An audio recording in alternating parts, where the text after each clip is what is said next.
Pour ce premier livre, la Biennoise a choisi une image qui attire le regard. Deux personnages liés l'un à l'autre par le nez, les bras et les jambes. Mais aussi un titre intrigant, les moucherons.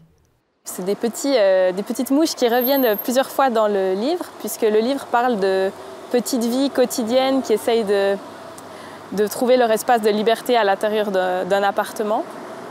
Et puis, la narratrice a plusieurs amitiés et dans ces appartements où elle rencontre des gens avec qui elle discute, il y a toujours la question des moucherons qui sont dans la cuisine, les mouches à compost en fait. Et il s'agit toujours de savoir qu'est-ce qu'on va faire de ces moucherons, pourquoi ils sont là et est-ce qu'on va s'en débarrasser. Des rencontres qui se déroulent à Bienne, la ville dans laquelle elle vit et a grandi.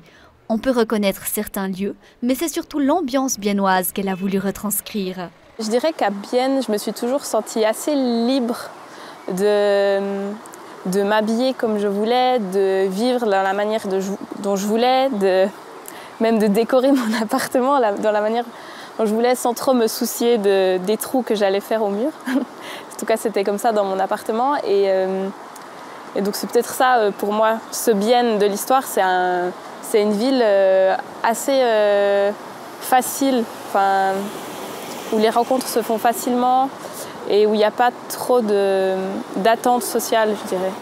Dans son ouvrage, certains de ses proches peuvent se reconnaître. Axel écrit « Axel a de petits carnets jaunes. Le seul petit carnet jaune que j'ai regardé contient les indications sur l'entretien des plantes. » Pour le style, de la douceur, de la poésie et des phrases courtes, tout le contraire de ce qu'elle a appris lors de ses études à l'université de Lausanne. Je crois que j'étais beaucoup pris dans cette idée de la langue, des grands écrivains, des longues phrases. J'avais envie de me libérer de ça, donc j'ai choisi de faire que des phrases courtes.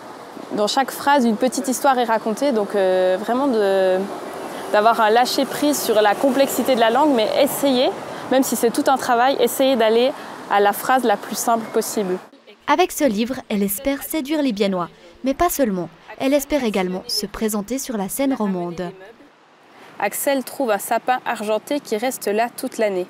Vendredi, une rencontre dédicace est organisée avec la jeune auteure à la librairie Bostrich à Bienne.